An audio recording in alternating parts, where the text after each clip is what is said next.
you. Thank you so much.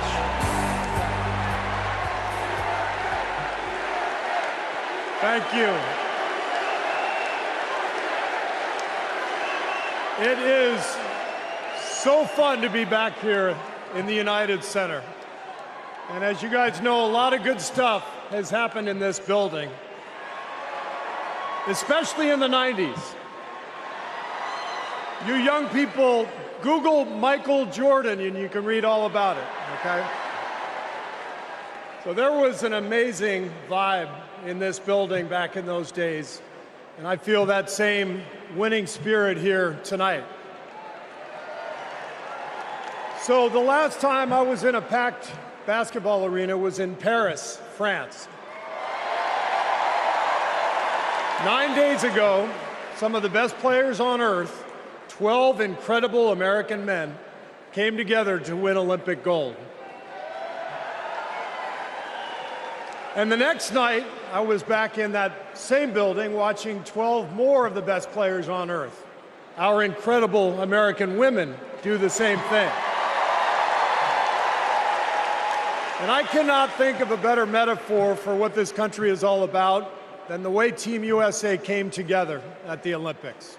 We had players from across our wonderful country, players who have trained and fought relentlessly, shed tears trying to beat one another throughout their careers, joining forces to wear the red, white, and blue. And when we won, the American flag raised to the rafters, the national anthem playing, gold medals draped around the necks of our players, whose hands were held over their hearts. It was the proudest moment of my life. Thank you.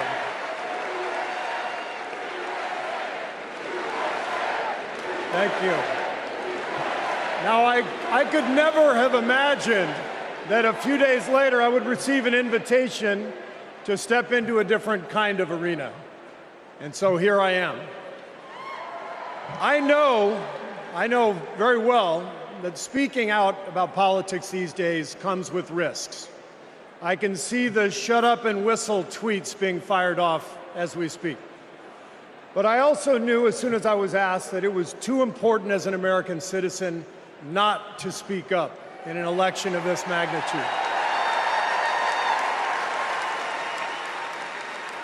The reason I said yes to speaking here tonight is that as a coach and former player, as a husband, a son, a father, even a grandfather, and as an American, I believe in a certain kind of leadership.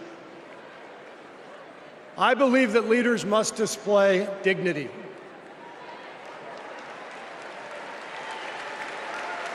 I believe that leaders must tell the truth. I believe that leaders should be able to laugh at themselves. I believe leaders must care for and love the people they are leading. I believe leaders must possess knowledge and expertise, but with the full awareness that none of us has all the answers. And in fact, some of the best answers often come from members of the team.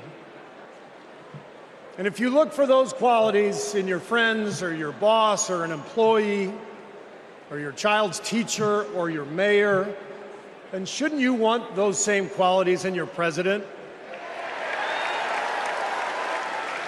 And when you think about it that way, this is no contest. With Kamala Harris and Tim Walz, I see all those qualities. They have devoted their lives to serving other people. Whether Vice President Harris was defending her community in the courtroom, or Governor Walz was inspiring the next generation in the classroom, or on the field, for that matter. By the way, coach to coach, that guy's awesome. Although, I have to say, Coach Walz, way too much reliance on the blitz in '99 against Mankato East. You had a strong defensive line. I would have played more press coverage with your corners and then dropped the safeties into a Tampa 2. That's just me. Sorry. I wanted you to know how I feel every day of the NBA season, all right? But listen, The joy, the compassion, the commitment to our country that we saw at the Olympics, that is what Kamala Harris and Tim Walz have.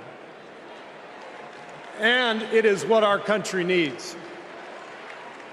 Leadership, real leadership.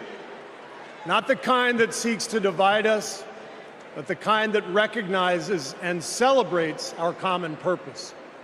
Think about what our team achieved with 12 Americans in Paris, putting aside rivalries to represent our country. Now imagine what we could do with all 330 million of us playing on the same team. Not as Democrats, not as Republicans, not as libertarians, but as Americans who know the greatness of this nation doesn't come from any one of us, but from each of us doing our part to build a more perfect union. That vision is what this campaign is all about. It's why I'm here tonight. And it's why I'll be getting out every day to help people get out and vote on November 5th and elect Kamala Harris and Tim Walz as the next President and Vice President of the United States.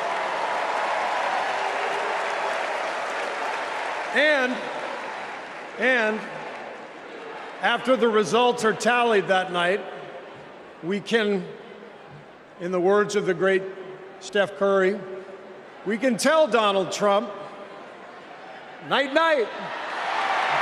Thank you.